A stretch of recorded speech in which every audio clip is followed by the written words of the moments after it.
This is TPNN, the People's News Network.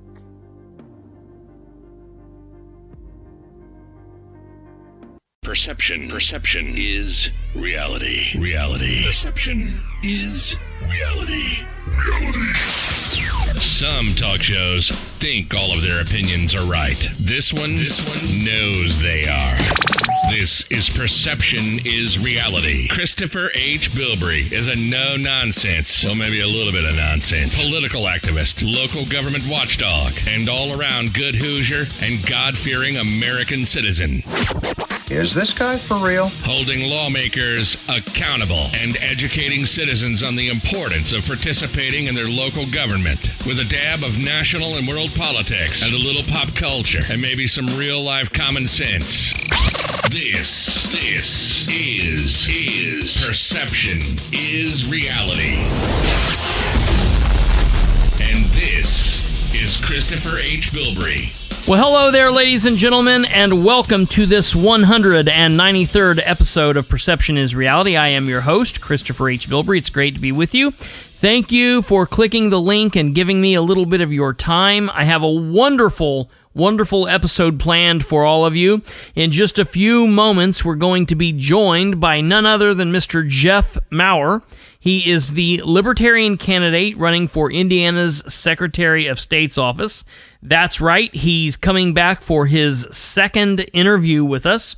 For those of you that have been here for a while, you'll remember we had Jeff on back in May, and we had a great time with him. That was a great interview, and we wanted to get him back on to dive a little bit deeper in his campaign and talk about the office a little bit more. So he's going to be joining us on the phone in just a few minutes. But before we do, I want to take this time to definitely say we have had a first interview with him. That was episode 187. And so for those of you that have not heard that episode, please, after you listen to this episode, go back and listen to that one. They are not episodes where you have to listen to one before the other. They are definitely standalone episodes, so you can listen to them in whatever order you so choose. But please, if you have not listened to Jeff's first interview with us, definitely listen to it. Matter of fact, to make it simple for everybody, I have included it in the description of this episode. So all you have to do after you listen to this episode is go to the description of this show and scroll down. You will see the link there to the 187th episode, which is our first interview with Jeff. I do want to tell you all, as I say every episode, remind you all, that is, to share the show with everyone you know, especially those people that live in the state of Indiana. For anyone that you know living in Indiana, your friends, your family, your coworkers, enemies, whoever, they need to listen to this episode because they need to hear Jeff's message. For anybody out there that's like me, that's sick and tired of the political games and what's going on both at the local and state level, you need to listen to this episode, and they need to listen to this episode. So please, please, please share the show with everyone you know. Remind them that we can be found on all podcast hosting sites. All they have to do is search for us by name, and they can always find us, as always, at the home link, perception.fireside.fm. Again, that is perception.fireside.fm. And then lastly, don't forget to check out and remind people to check out the Facebook account, Kristopher H. Bilbrey, or facebook.com/Bilbrey318, because there I release live video commentary 5 nights a week, Sunday through Thursday at 8:35 p.m. I also have written content, and I share articles and links that you guys will not want to miss. So as I was saying, this is a big show, and Jeff is an important candidate, and this is an important office because for anybody out there that is tired of the status quo. For anybody that's tired of how things are going, whether you're a Republican, or if you're a Democrat, or if you're an independent, or if you're somebody that's just getting into the game because you're tired of how things are going, specifically at the local, whether you're in a town, city, or county area, or at the state level, if you're tired of what's happening, this race is very, very important. And we'll get into all of this with Jeff, but just remember, we want him to win. This is the man that I am picking, that I am getting behind, I am supporting, and I will be voting for in the 2022 November general election. He has a Republican candidate challenger and a Democrat candidate challenger. I have met both of them multiple times. I have had conversations with both of them, and while they're okay people, neither one of them hold what I believe it's going to take to do this job in the manner that needs to be done. This job, the Indiana Secretary of State, is the chief election officer for the state of Indiana. And what that means is the person who will be ensuring that our elections here in the state of Indiana are secure, that they are not being tampered with, and making sure that we feel secure in what's probably one of the most important, if not the most important thing that we can do as Americans, which is participate in our electoral process and ensure that we know when we go and vote that our vote will count.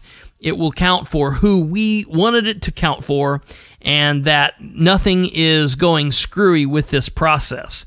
This office is also responsible for a lot of other aspects that are important to Hoosier life and those that are conducting business in the state and other things. It's also the third in the line of succession in like what would happen if, God forbid, something happened to the governor and the lieutenant governor.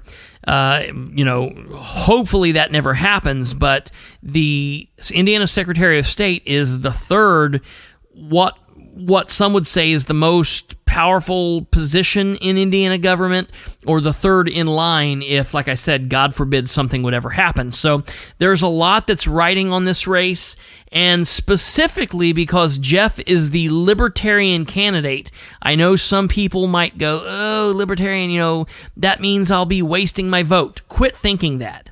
You're wasting your vote if you're voting for a Republican that you don't really believe in, or if you're voting for a Democrat that you don't really believe in.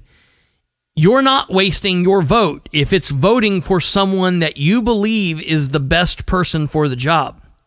Remember, ladies and gentlemen, that Libertarian Donald Rainwater did a very good job of giving it all he had, and he came damn close to being in a position to be the governor of the state of Indiana. I hope Don runs again in the future, but we know that Libertarians have the power.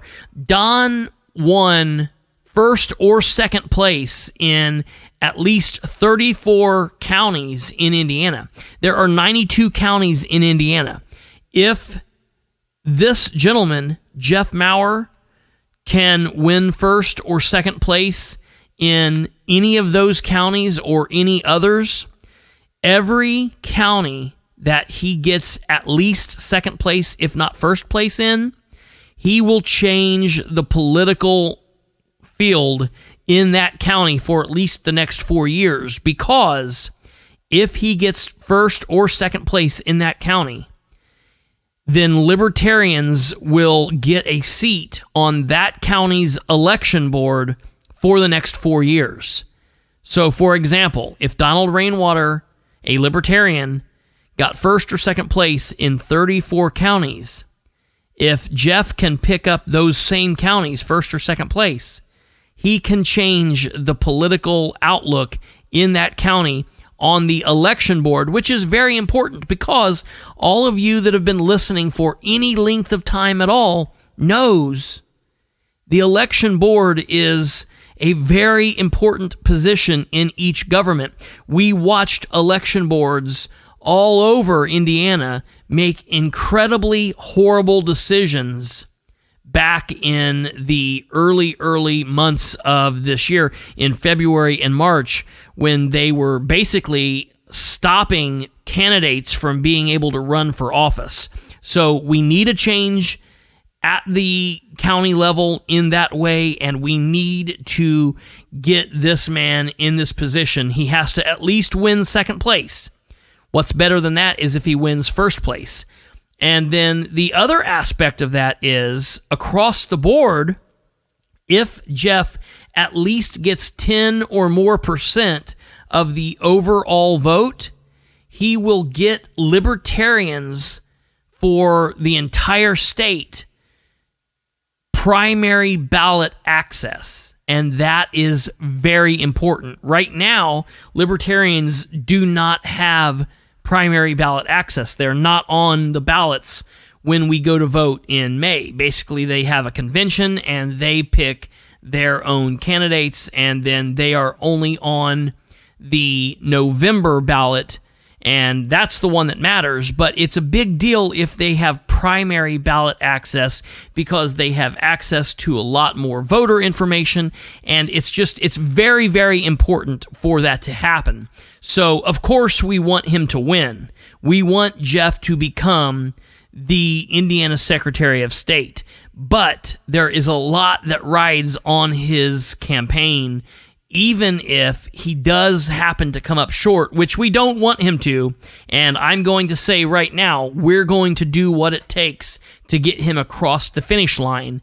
But just keep in mind, finishing second or first in any county will change politics in that county, at least for the next 4 years. And if he finishes with at least 10% all across the board of voter turnout, then he changes politics across the Indiana landscape, and that's an amazing thing. So we're going to take a quick break, and then when we come back, we're going to be joined on the phone by Mr. Jeff Maurer. I do, again, want to say, please, please, please, listen to this show. If you have not listened to his first interview, after this, go back and listen to that. And please share both of those shows with everyone that you know. Ladies and gentlemen, you're listening to this 193rd episode of Perception is Reality. I'm Kristopher H. Bilbrey. We'll be right back.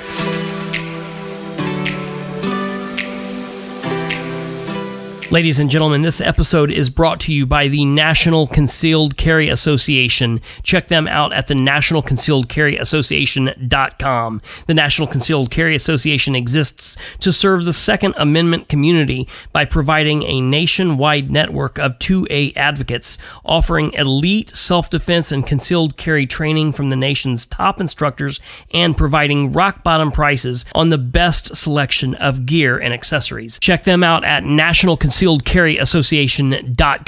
Do not delay. Hiring is step one when it comes to our growth. We can't open a new shop or a new location without the right people in place. I couldn't keep up until I found ZipRecruiter. ZipRecruiter helps us get out there quickly and get us qualified candidates quickly. They sent us applicants that matched what I was looking for. I've hired for every role: entry-level technicians, service advisors, store managers. ZipRecruiter helps me find all the right people, even the most difficult jobs to fill. ZipRecruiter, rated the #1 hiring site. Try it for free at ZipRecruiter.com/Fox.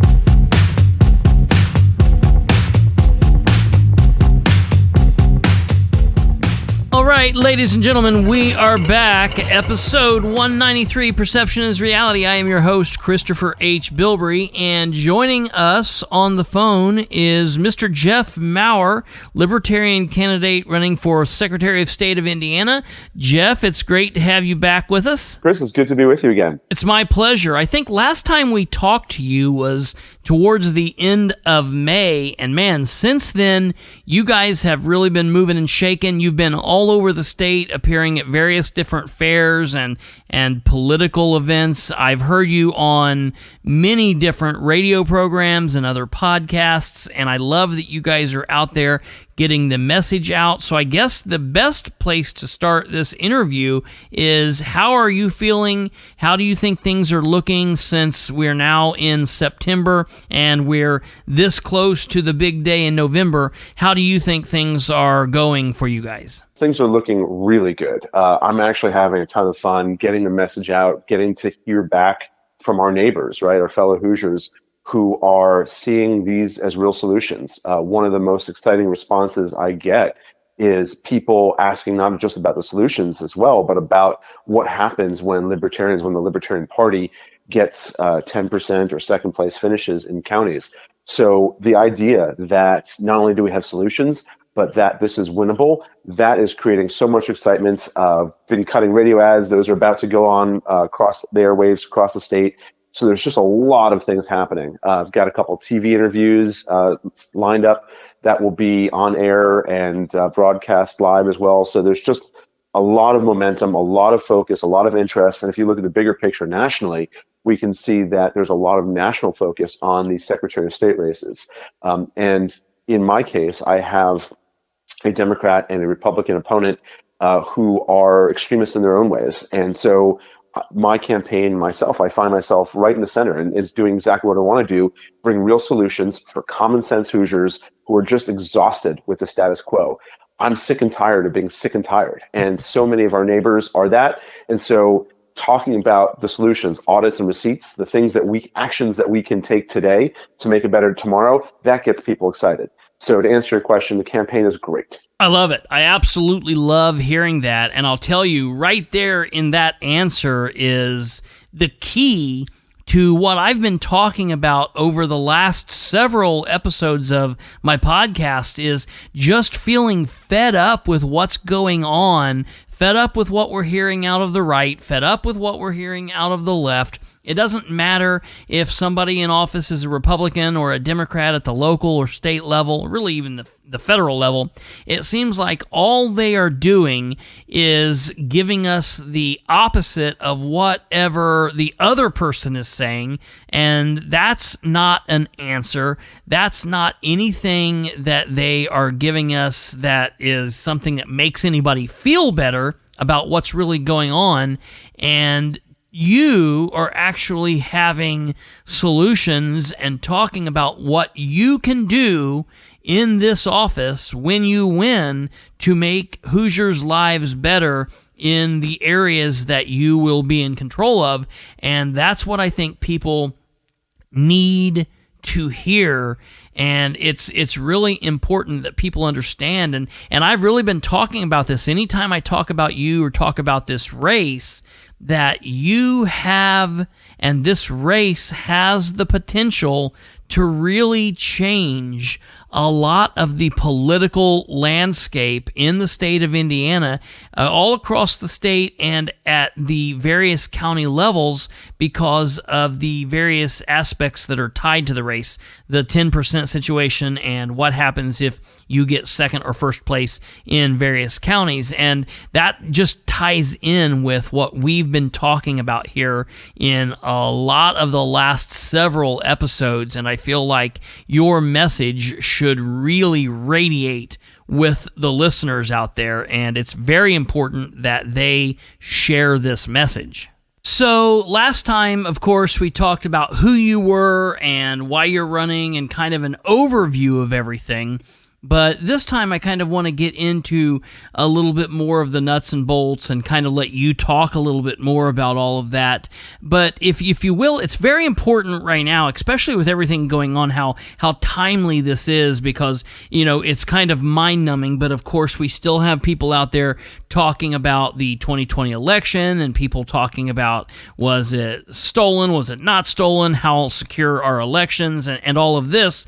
And that's so important to this race because as the Secretary of State, you're obviously the chief election officer of the state. And last time you were talking about various things you were wanting to put in place if and when you win this office. And so if you can, just kind of remind the listeners a little bit about what you would be implementing and talk about the ins and outs of all of that and why that's so important. Sure. Lots of meat there. So let's get into it. let's see the big picture. As Americans, we're free people, right? We give our consent to have our government, and elections are how we agree to disagree. Chris, I'm sure you and I will agree on plenty of things, but we're going to disagree on many more. So we have to have a process for figuring out how we're going to disagree or agree to disagree about different things. And in a peaceful, civil, and civilized society, elections are how we do that. If we can't have successful elections, then we lose that ability and we devolve into tyranny or anarchy or something far, far worse than even our worst day as Americans. So it's essential to preserve our elections. That is how we maintain a civilized society. Now, you could ask, what's a good election? You should ask, what's a good election? And a good election is one in which the losers accept the outcome, not because they like the result, but because they trust the process. Yes. And that's key. And I could look at 2020, I could look back to 2016, and certainly elections before then. Our elections have been failing us. We've had bad elections, failures of elections for years. In 2020, Trump said Biden stole the election. In 2016, Hillary said Trump stole the election. So it doesn't matter which party is which, because the loser keeps saying that the winner stole the election. Yeah. Which means that's a failure of our elections, of the process. That's what we have to get right. And if we lose that, we lose our civilization. This is critical.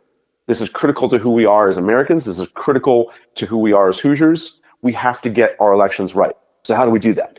There are all kinds of fancy words, and my Democrat opponent, it speaks beautifully and explains the problem very, very well, except that there's absolutely no action there. There's nothing other than vote for me that explains how we're going to make tomorrow different than today. We have to take action to do something different. And that's where I'm focused on solutions that have actions.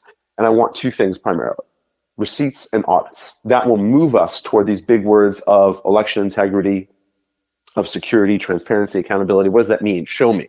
Well, receipts and audits are going to do that. These are actions that we can take today to give us different results tomorrow. The first thing is a receipt for your vote. Chris, I want this selfishly. I'm running because I want this for me. Yeah. And coincidentally, I'm going to give it to you too, because I'm a libertarian and I want, practice the golden rule. What's good for me is good for you.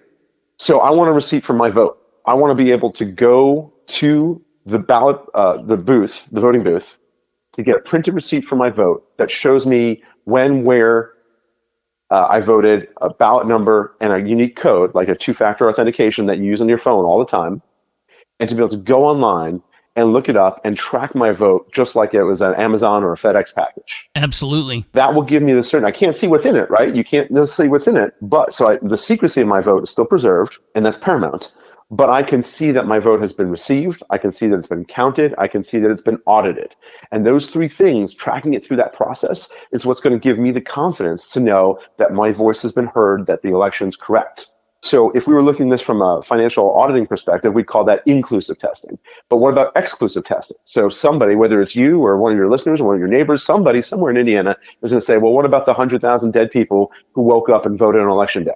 And for them, we need exclusive testing or a different kind of auditing. And for that, we need a true, what's called a risk limiting audit. Before we get into what auditing, quote unquote, exists today, let's talk about what we want. And so we want a comprehensive audit that really looks at everything and catches anybody trying to compromise or defraud the elections.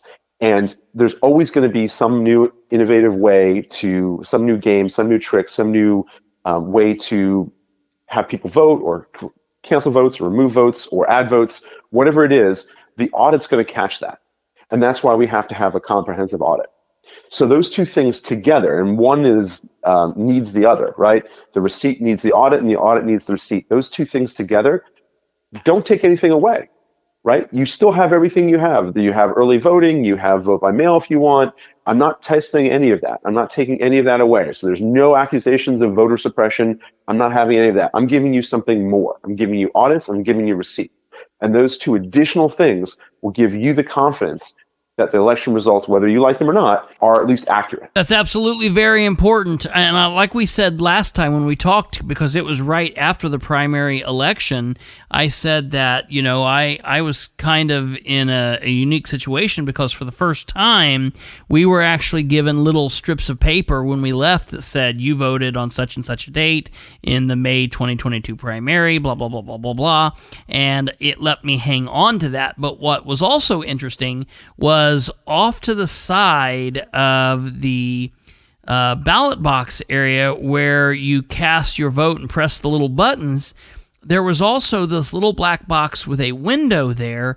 And what happened is after you cast your vote, a little spindle of paper went up inside, sound like a receipt printing, and you could look on that piece of paper and see the actual people that you voted for, and it showed you, and then it sucked up into the machine. So the piece of paper that I had didn't allow you to see who you voted for, and there was no place you could go to track anything. You did have a piece of paper stating at least you voted, but there was also, for the first time, a piece of paper that went along with the digital voting that was done that day, and they said that was something that they were doing, trying to see if that was something that Indiana wanted to use or not, but I thought that was kind of interesting. So, Chris, let me pause you there. You're in the minority. Right. Only 40%, 40% of Hoosiers had any kind of paper backup whatsoever. Right. So the receipt that you saw printed in the secure box, that's called a VVPAT, a voter verified paper audit trail machine. You don't get to keep that copy, but at least it's something that you can verify. It's imperfect, but it's better than nothing. However, the majority of Hoosiers voting, more than 60%, have no paper backup whatsoever. Sure. So for those of us old enough to remember the 2000 election in Florida, when we had pregnant Chad and hanging Chad and dimpled Chad. Oh, yeah. At least there was Chad, right? There was some original paper that we could go back to as the original record. But majority of Hoosier voters now, there's no paper whatsoever. It's the computer only. And that's called a DRE, a digital recording equipment machine. And so it's just the digital record. We have nothing to compare it to. And that immediately needs to change. And there's laws that will basically get us there to at least a VVPAT by 2024. But what I'm advocating for is not only your digital vote, which is necessary for immediate tabulation. That way we can have results election evening. And, if it takes us days to count up paper ballots, then suddenly people start to get very distrustful. Was a box show up or votes were missing here? No, we need to have accurate results and we need to have them fast. And that's what the digital equipment allows us to do. But that can't exist in isolation. We need to have paper backup to that. So the VVPAT is one part of that receipt. And that's the tradition, right? With the Chad, we can, if there is a doubt or a question, we can always go back to the paper record. It's going to take us a lot longer, and it's going to take time to go through it, but at least we have an original record to audit and compare to. But what I'm proposing is a third receipt. And you know that if you triangulate something, you can really lock it in, right? Our GPS is just triangulation with three or more clocks. And so the same thing, what I'm advocating for is a third receipt. This gets printed, this goes in your wallet, in your hand, and this is the one that you can take home and look it up and track it. That way you don't depend on government. You can go to government and hold them accountable and say, here's my receipt. This is my ballot number. This is my unique code. This is the date, time, place where I voted. Show me my vote. And that should be your power, your right. That's what I want for you. Hell yes, everybody should want that. And it really, it's crazy because it seems like it's something so easy to think about. Like, honestly, why has this not just been something that has happened as technology has progressed and we've moved along? You would think that this would have just been something that would have happened and everybody would have expected it to happen and it would have just been something that was normal. But it's crazy to me that there's so much pushback for things like this. I am the only candidate on your ballot for Secretary of State who wants you to have a paper printed receipt in your wallet. That's really crazy, honestly. Neither the Democrat nor the Republican want you to have any record or any transaction proof of your vote. And that leaves a very uncomfortable question of why? Why? What are they keeping from you? And I can't answer that. You have to ask them. Right. But I can tell you from my perspective, I want you to have that. I want you to have that transparency. I want you to have that accountability. I want you to be empowered with your own information. if you pay your taxes, you get a receipt. I tell you, it just seems like it should be common sense. I just don't understand why it's so hard. It seems like it's something that should be a lot easier. I do want to ask you another question that literally just popped into my mind. I meant to ask you this during our first interview, and time got away from me, but it has popped up again here recently because specifically we are dealing with this right now in Delaware County where I live, and I actually dealt with it in Randolph County. See, when I lived in Delaware County the first time, when I would go to vote, I would have to go to my specific precinct to vote, and if you went to a different precinct, they would say, oh, you got to go and hit the right place. And of course, Randolph County was the same way. Then, after a few years of living in Randolph County, they decided to go to vote centers. And I was initially not for vote centers. However, after they explained what the situation was, I changed my mind. And after we tried it out for the first primary election and the general election, I was in love with it. I was absolutely in love with vote centers. And when I moved back to Delaware County, this has been something that has popped up about every election season with the election board for probably the last 16 or so years, and it always gets defeated. Now, this time, it seems like Delaware County might be right in the right place at the right time to be able to get this passed, and I'm in favor of it.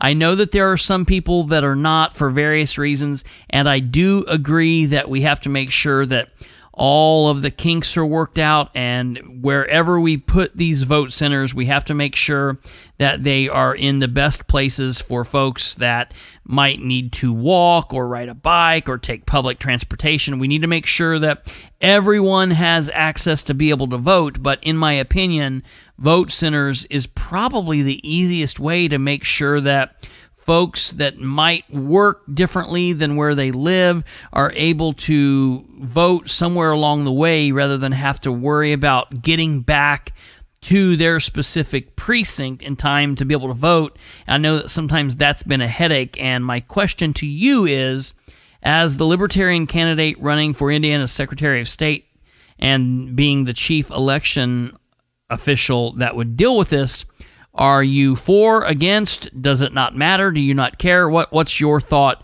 on the old precinct style of voting versus the vote centers? The short answer is I don't care. It really is up to the counties historically. Sure. As Secretary of State, I could help set some of the guidelines that might require it or might abolish it.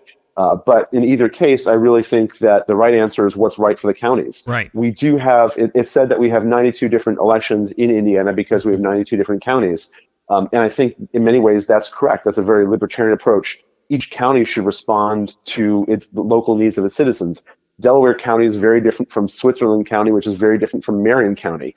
One size does not fit all. Sure. And so we do need different solutions for different counties. And that's why there's a menu of a few different voting machines. There's actually a dozen or so different models that are in use. Oh, wow.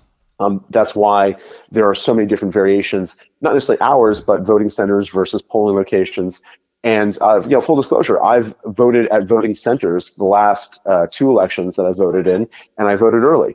And that being said, I'm actually going to be switching that and encourage everyone to vote in person on election day, whether it's a voting center or polling location. Voting in person on election day is the most secure way to ensure your vote was counted and protect your privacy and secrecy of your vote. Man, I tell you, this is really interesting because when I first started voting, like when I was young, there was nothing better than going and voting on election day. But then when I started working in polling places and working for candidates, and then hell, I actually ran for office a couple times, and I've always worked for various candidates here or there, I started going to vote early because then I thought, well, shoot, if I vote early, that will allow me to then have my entire election day to do what I need to do. And then, of course, when I started this show and I started talking to audiences and doing what I do now, I have started telling people, go and vote early. First day, go get it done, get it knocked out, and get it in the can. And Now, I do have a little bit of the conspiracy bug inside me that will say, well, wait a minute, what if this is a way they can, get rid of those, or what if they don't count, or this or that? And I always get pushback from various people that say that, but my whole thing has been trying to get the people to get up, get out and vote, and try to increase numbers.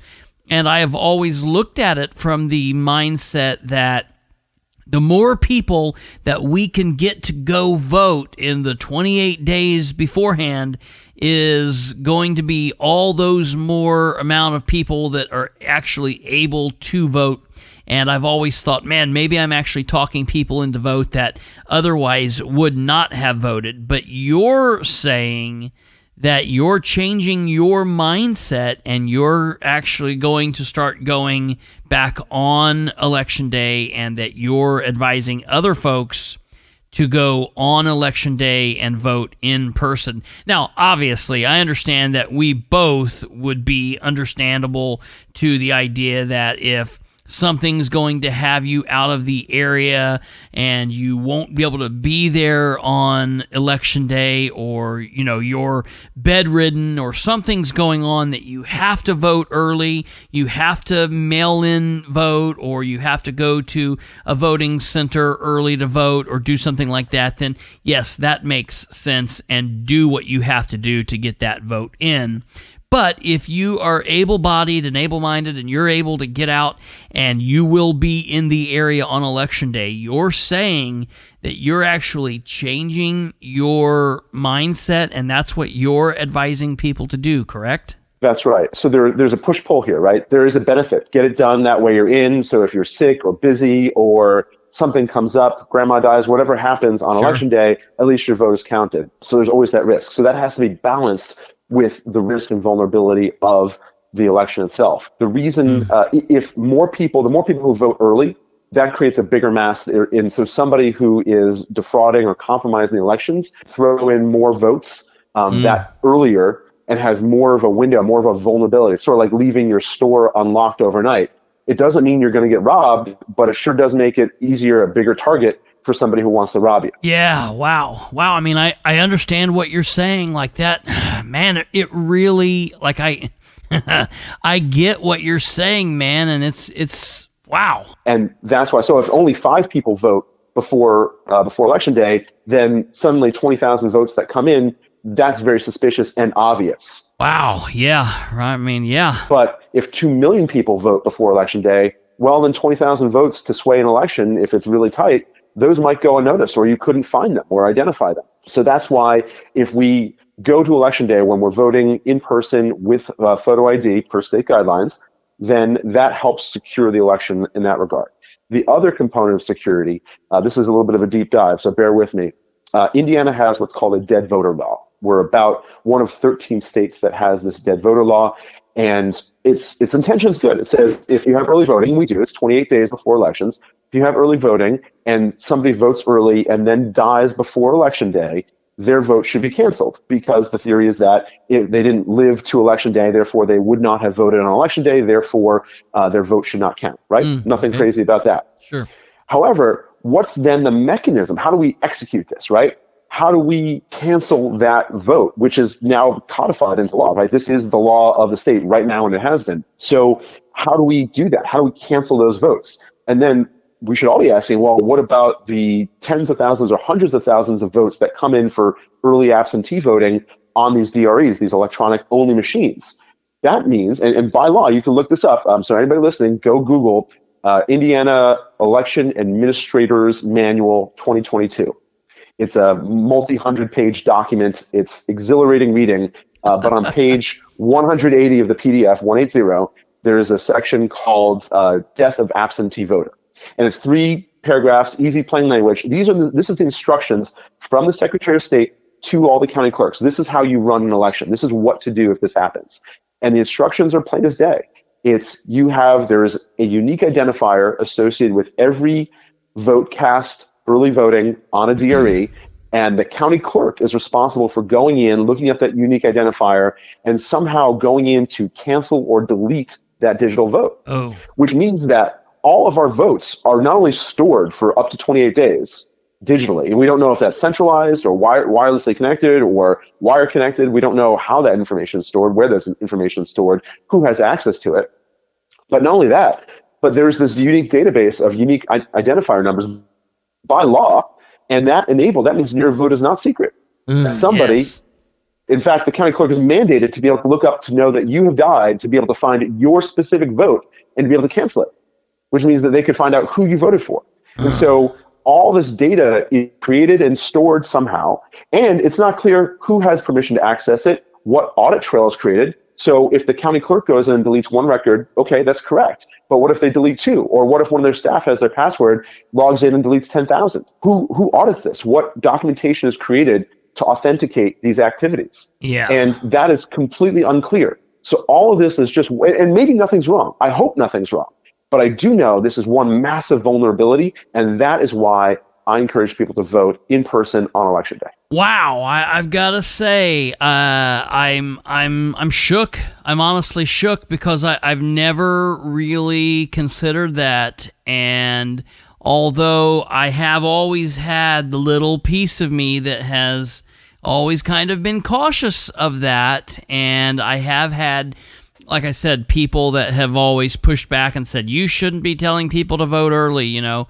But I've always said, you know, it is what it is. But, man, you have really, really caused me to consider that. And I'm going to be looking into this. And I'll be honest, I really could see deciding to change my outlook and just telling people the same thing that you're saying, that they need to vote on the day, and unless they just cannot get out, or for some unknown reason they need to vote early. If they don't need to and they can hold off, they need to do it on the day. I gotta be honest, I really I'm shook because I think I'm going to flip how I look at this from now on. That's interesting. Also, I do want to mention real quick before we move on, anybody that is interested in looking at that manual that he mentioned, the Indiana Election Administrators Manual 2022, I will have a link to that entire manual. Plus, I will have a link to just that specific page. That way you can look up and verify what he's talking about. If you want to look at just the page on 180, or if you want to look at the entire manual, I will have links to both of those in the description of this episode. This is probably as good a place as any to say that we need to take a quick break. When we come back, we will have more from Mr. Jeff Maurer, the Libertarian candidate running for Indiana's Secretary of State. Ladies and gentlemen, you're listening to this 193rd episode of Perception is Reality. I'm your host, Kristopher H. Bilbrey. We'll be right back. Perception is reality. All right, guys, we're looking for new commercial ideas to promote the Lawnmower 4.0 below-the-waist trimmer. Now, we're really trying to avoid any testicle or butt-shaving innuendo for this ad, so let's try to keep it classy, okay? But why, sir, should we beat around the bush? We'd really rather focus on how the skin-safe technology helps reduce nicks and cuts rather than the area that we're shaving this time. May I offer a rebuttal? Why did you say rebuttal like that? Guys, let's focus. Let's talk about how it's waterproof for anybody who wants to shave in the shower. I'm sorry, but this is an asinine idea. Yeah, I think it's completely cockamamie, if you ask me. Guys, now listen, I don't want to be a dictator here. If you're a dictator, does that mean that you can punish us under the penal system? We don't need to resort to children's bathroom humor. Let's talk about how the Lawnmower 4.0 has a travel lock. It won't turn on in your luggage. Let's talk about how it's a new adjustable guards and an LED light. Be better than ball and butt chucks. What do you say, guys? What do you say? Well, I'm glad we got that rectified. Like rectums. Right? Was that good? Did you like that one? That was so Oh my gosh, good work. I give up. You're all animals. All of you. Go to manscaped.com and order your Lawnmower 4.0 today.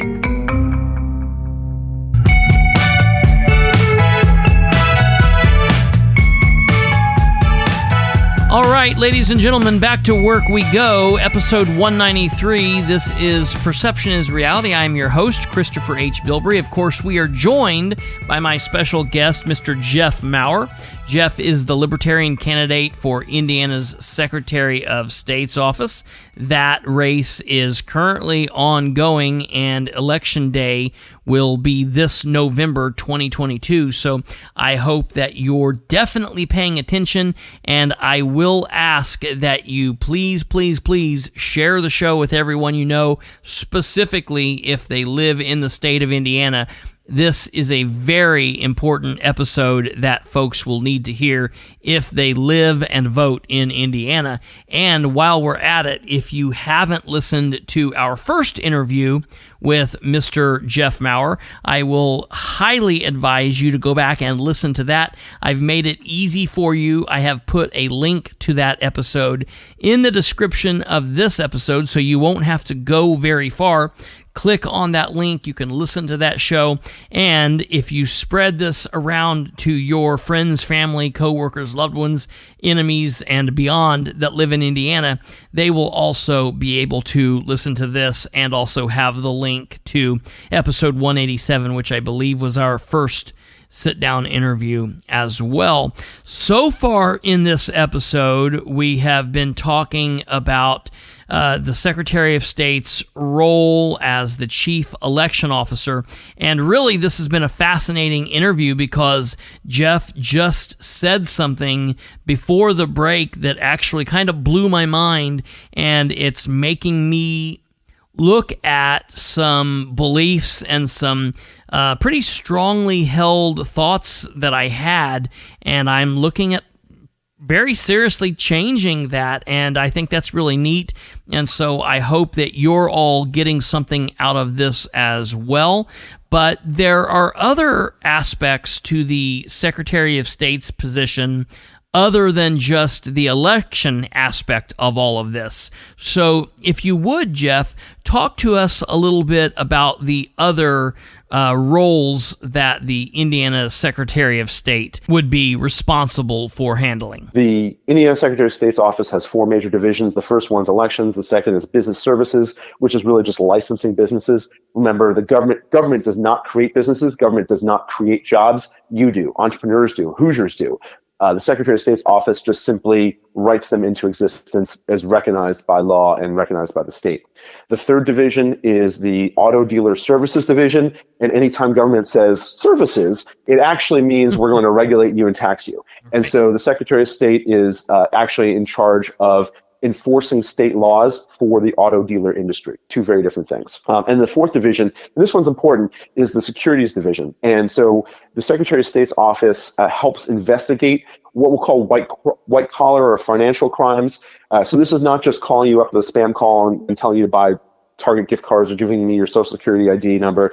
This is about selling securities or shares in a company that's fraudulent and fake, and it's basically like a white-collar kind of theft, from like a Ponzi scheme like Bernie Madoff, right? Oh, yes. So for those types of crimes, the Secretary of State's office helps investigate, works with local police, even federal agencies, if typically above $10 million is the threshold for them. And think about where we are as a nation, as generations, right? We have an entire generation of baby boomers who've worked hard all their lives. They've done everything right. They've saved, they've built their families, they've raised kids and grandkids. And now they have a life savings that they worked so hard for, and they want to pass on as much as they can to kids and grandkids and even great-grandkids. And somebody will come along and say, oh, if you buy shares in my company, you'll double your money, or whatever the offer is. And those kinds of criminals, those kinds of fraudsters are preying upon the good, hardworking people of Indiana and finding them, prosecuting them, documenting them. That's all incredibly vital and very much in line with the purpose of government. It's government's job to defend against that, to defend and protect our citizens. That's why that office, or that division of the office, is so important, and increasingly important as we see more and more of that fraud. But let's go back to the businesses services, because that's sort of the second biggest area. This is not just about for-profit businesses. This is also licensing nonprofits. And we think about the solutions that we want to see in our society. Government comes in and says, I'm here from the government, I'm here to help. And that's terrifying because government often is least able and capable of affecting really good, on-the-ground, local, customized solutions. Think about all the organizations, the nonprofits in your community, Feeding the Homeless or Habitat for Humanity, or all these organizations that do phenomenal work. And they're nonprofits. So we have to make it easier for nonprofits and businesses, and certainly for-profit businesses, for people to organize, to form their structures, to have government get out and stay out of their way as they're doing that critical work for our community. And that's most important to me as Secretary of State, is to make it easy for businesses and nonprofits to get formed and get started. The more I can get government out of your way, the better. But more than that, it's a leadership role. And this is my background. My background's in business. I managed a $300 million budget that I was in budget and finance for a number of years. I worked in clean tech and the trucking transportation sector. I founded my own business here, a VR tech startup in Indiana. So I've been on the user side, the customer side of the office before. And so I've done this myself and I've seen it firsthand. And what we need is a champion for Hoosier innovators and entrepreneurs, our neighbors who have big ideas and dreams and are building businesses to serve their customers, build their dreams, and feed their families. And we need a champion for them, for our homegrown businesses. I'm not talking about millions of dollars for rich Taiwanese companies to come over here and relocate 5 jobs. No, I'm talking about helping your neighbor who has a dream in a garage or a kitchen or wherever. Let's build that business. Absolutely. I think that is exactly what those across the Hoosier State need to hear. I believe that is what makes us such a great state. And I really hope that the listeners out there are really soaking in what you're saying, and it's, I hope, firing them up. And then, like we've kind of talked about, and I know I'm kind of saying a little bit more than you, I really hope that they are comparing what you're saying to what they're hearing and or not hearing from your opponents, because it's just absolutely night and day difference. And that's why you have my full support, and I will continue beating that drum until the election day. So real quick, before we start to wind down, for those that are listening that, maybe are not so in the weeds, maybe aren't getting as deep as I tend to get, or those that love politics tends to get, kind of give us like the elevator pitch, or mention the things maybe that you feel that are important that we haven't hit upon, or give us what you feel is important that people need to know that maybe they don't already know about you and about your race for the Indiana Secretary of State's office. Sure. We'll touch on a couple things quickly here. Number one is my Republican opponent. If you're sick and tired of what you see, of status quo, you're wasting your vote voting for Libertarian. I hear that all the time. Yeah. You're the one wasting your vote by voting for more of the same thing that you don't want and you don't like. A Republican has held the office of Secretary of State for the last nearly 30 years. My Republican opponent now won't even make public appearances. There's not even a contact button on his website. Check that out. He is totally unaccountable. He has so much disrespect and disdain for you and for me that he won't even allow you to talk to him. He won't even tell you where he is. He won't show up for a debate. If your ideas are so bad that you're afraid to defend them publicly, you failed. And that's what we have. That's exactly what we have. That's who my opponent is. That's why I'm running, because we have no accountability in government. They are so arrogant. They are so much a supermajority. They are so disrespectful of we, the people, that it's time to call them out on it. That's why I'm running. So if you're sick and tired of that too, then you are not wasting your vote voting for a Libertarian. And if we can look at our elections and just remember this, if we count our votes the way we count cash, like counting a cash register or drawer at the end of the day. If we count our votes the way we count cash, we're going to have the elections we deserve. I love that. And I've got to say, now's the time, ladies and gentlemen. I don't care what side of the debate, what side of the argument that you're on. If you have said, heard, been a part of the whole argument for the last 2 years about the 2020 election, I don't care if you're saying something was wrong with it. I don't care if you've said, no, nothing was wrong with it.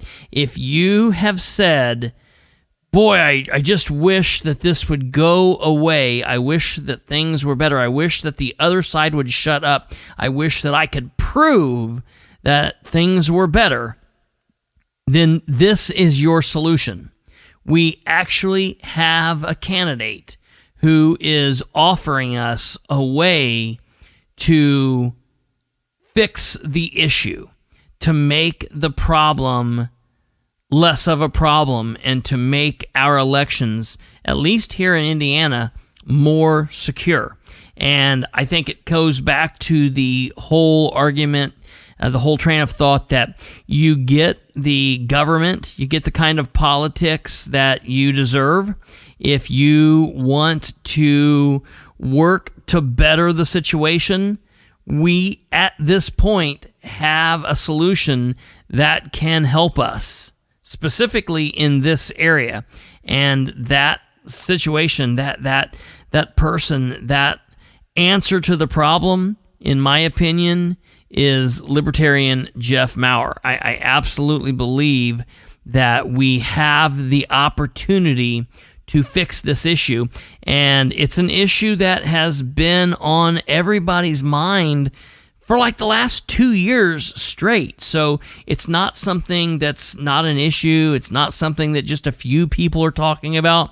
This is a major, major issue that is being discussed everywhere on one side of the argument or the other. And I just have to say, folks, you get the government that you deserve, and you get the government that you ask for. And if you don't do the work, and if you aren't part of getting the candidate in the position that you want them to be in, then in my opinion, you're part of the problem. Where can the listener go to find you on social media, read more about you, and connect with you? Unlike my opponents, you can find me very easily, Maurer4Indiana.com. That's Maurer for Indiana.com.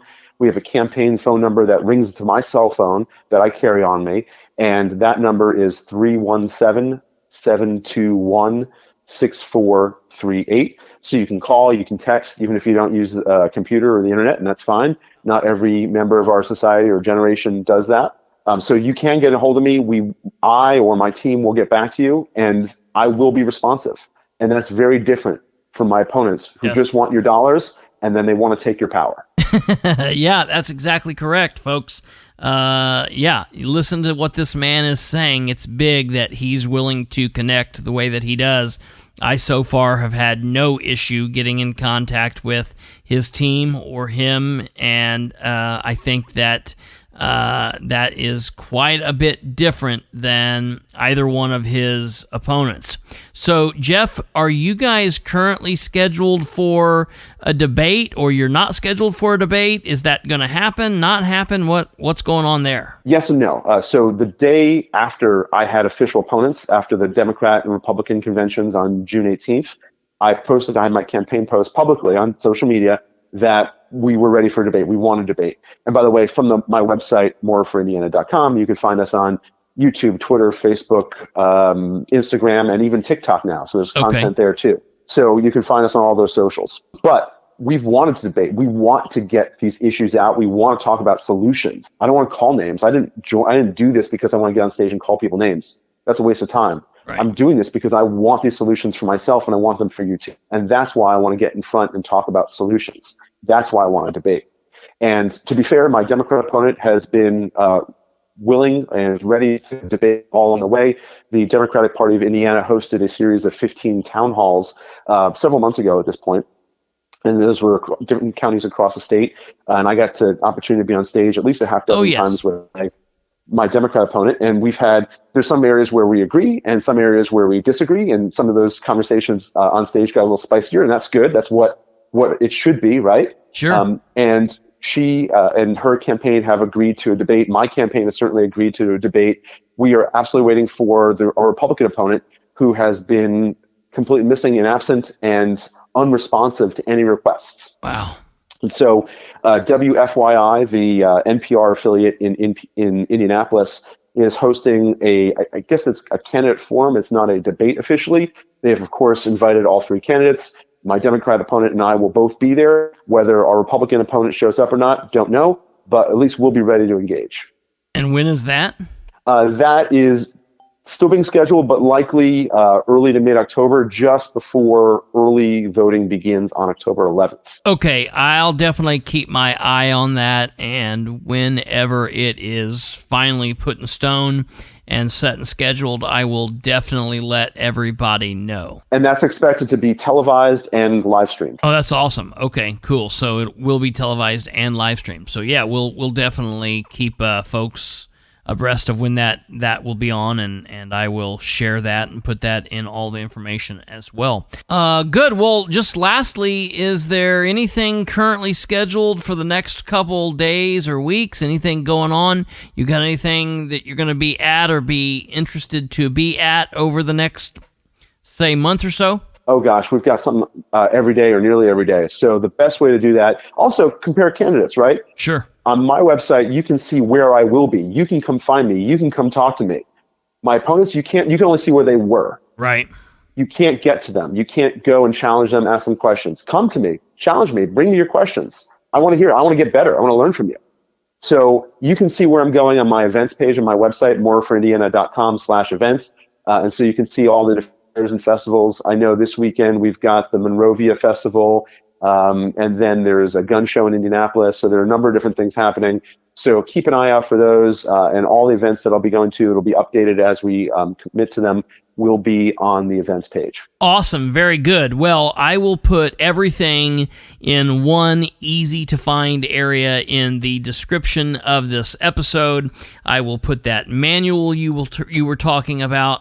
I will put that manual that you were talking about. I will put the phone number to contact you, your website, your social media pages, and everything right there, along with the link to the first episode where we sat down and talked together back in May.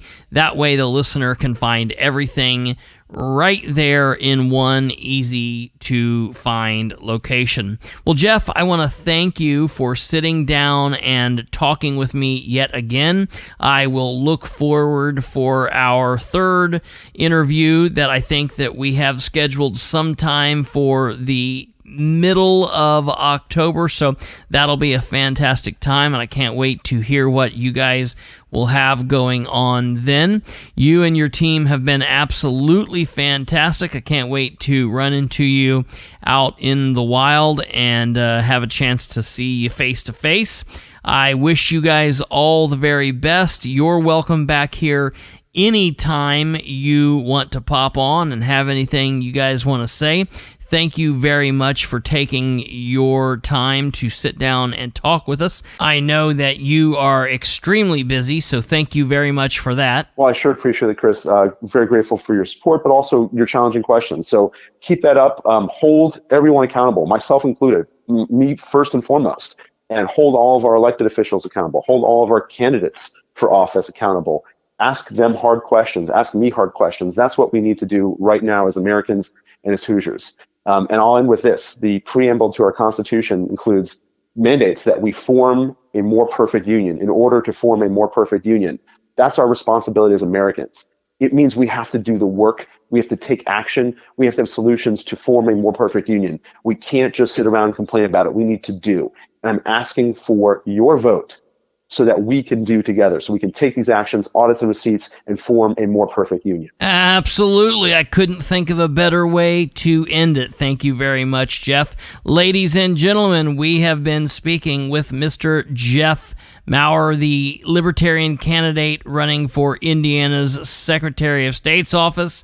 I hope you will give him your consideration, give him your support and your vote this November when you go to the ballot box. Remember, don't vote early, vote on the day. That's something that I'm going to have to really consider what I'm going to do with. So I think that's interesting, and I think I might just be looking at changing my belief there and saying that for everyone out in the real world from this point forward. Very, very interesting. Always, always, always be willing to keep an open mind, because you never know when someone might have a little bit better, more smart, intelligent, thought out response and answer that might just make a little bit more sense than what you currently hold. And I'll tell you, I can clearly understand where he is coming from. Ladies and gentlemen, I want to thank you for listening to this interview. Please, please, please share the show with everyone you know, specifically if they are voters in Indiana.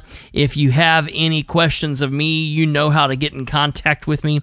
You can hit me up on Facebook at Kristopher H. Bilbrey on Facebook, or facebook.com/Bilbrey318. You can comment questions all over my wall, or you can also send me private messages. You can also email me at khbilbrey@gmail.com. And or you can text or call me at the studio line 765-546-9796. Until next time, you guys take care of yourselves. God bless each and every one of you. And until we talk again, stay safe, stay tuned, and stay true. You've been listening to Perception is Reality with Kristopher H. Bilbrey. Tune in, like, and subscribe at perception.fireside.fm. Hook up on Facebook at facebook.com/Bilbrey318 and on Twitter at PISRBilbrey. Email khbilbrey@gmail.com. Or get off your butt and call the show at 765-546-9796. Till next time, remember, perception is reality. This has been Perception is Reality with Kristopher H. Bilbrey, where we aim for better government through citizen involvement.